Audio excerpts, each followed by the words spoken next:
Oi pessoal, hoje a gente vai iniciar um novo módulo, né?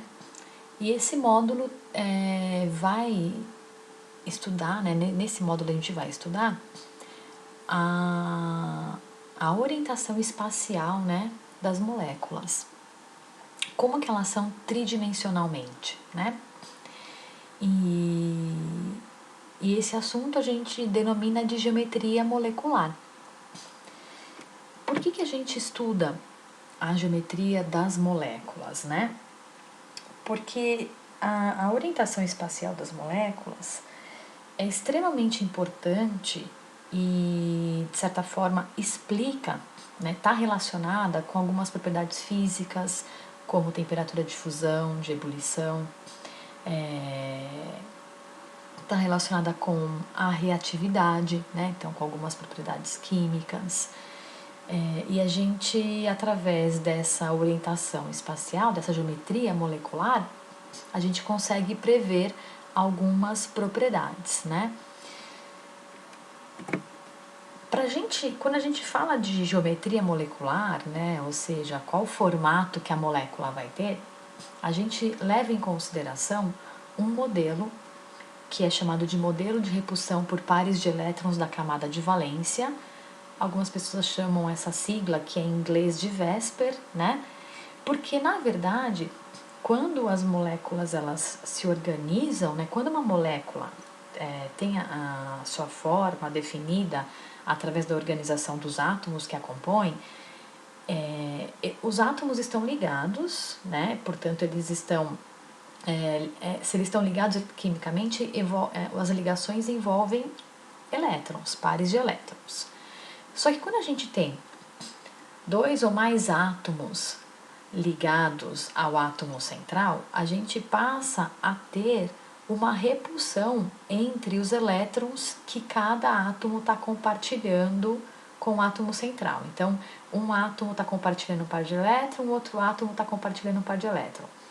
Esses pares, eles vão ter uma certa repulsão entre si, porque a gente está falando de elétrons, que são partículas negativas, elas têm a mesma carga. Então, como há uma repulsão entre esses pares, e não só entre eles, entre os pares que são isolados, que não estão participando de ligação nenhuma, esses átomos eles vão se organizar de forma que esses pares de elétrons, quer seja pares ligantes ou pares isolados, eles vão ficar o mais distante possível, de forma que essa repulsão seja amenizada. E aí vocês estão reparando que eu estou falando de compartilhamento de elétrons, porque a gente vai falar de compostos moleculares, ou seja, que possuem ligações covalentes, né? Os compostos iônicos a gente já viu, a gente tem um cristal, né? É uma estrutura cristalina, onde a gente tem vários cátions e ânions atraídos mutuamente, né? Por aqueles íons vizinhos. Então a gente não tem uma geometria. A gente tem sim estruturas cristalinas diferentes, mas esse não é o foco do nosso estudo. Isso vocês vão ver em outro componente curricular. Em geometria molecular, o que a gente estuda são os compostos moleculares, são as moléculas. Portanto, tem que ter ligação covalente. E aí eu acabei de falar para vocês que esses elétrons, né, tanto os compartilhados como os isolados, eles vão se repelir. E existe uma certa ordem de repulsão, né?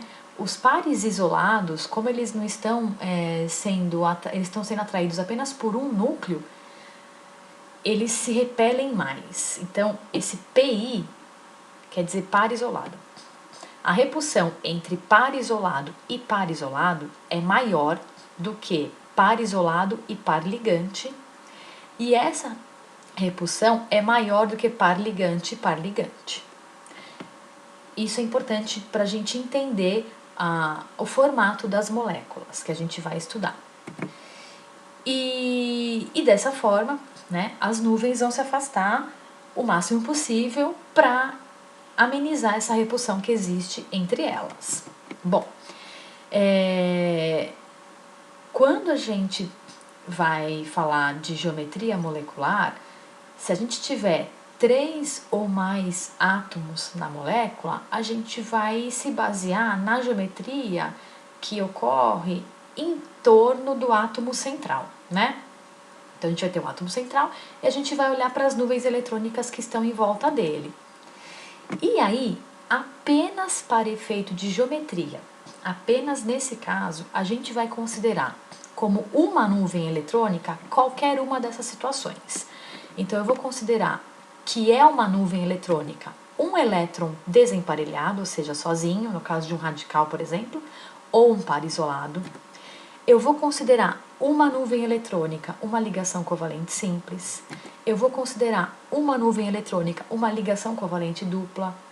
Embora seja uma ligação covalente dupla, tem 4 elétrons ali e não 2, como numa ligação simples, eu vou considerar como uma nuvem só. Para efeito de geometria, a gente pode fazer isso porque, embora ela seja mais volumosa do que uma ligação simples, ela não, o volume que ela ocupa não afeta tanto a geometria.